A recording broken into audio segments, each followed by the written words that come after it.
Ils écoutaient ces choses et Jésus ajouta une parabole. Parce qu'il était près de Jérusalem et qu'on croyait qu'à l'instant le royaume de Dieu allait paraître.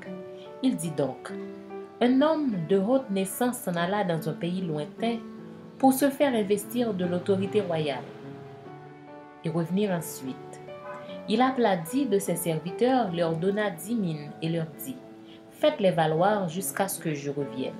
Mais ses concitoyens le haïssaient et ils envoyèrent une ambassade après lui pour dire, nous ne voulons pas que cet homme règne sur nous.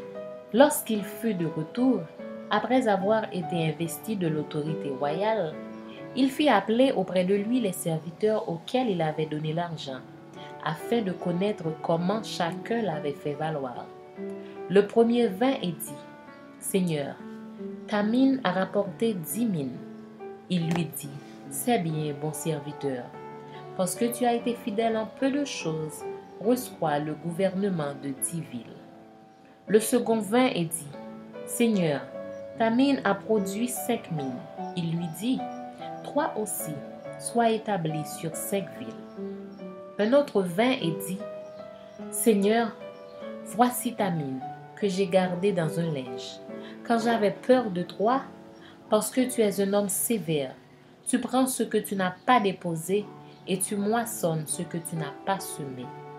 Il lui dit, je te jure sur tes paroles, méchant serviteur, tu savais que je suis un homme sévère, prenant ce que je n'ai pas déposé et moissonnant ce que je n'ai pas semé.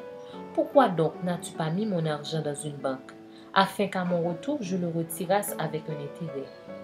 Puis il dit à ceux qui étaient là, ôtez-lui la mine et donnez-la à celui qui a les 10 mines.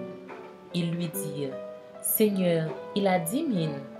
Je vous le dis, on donnera à celui qui a, mais à celui qui n'a pas, on ôtera même ce qu'il a.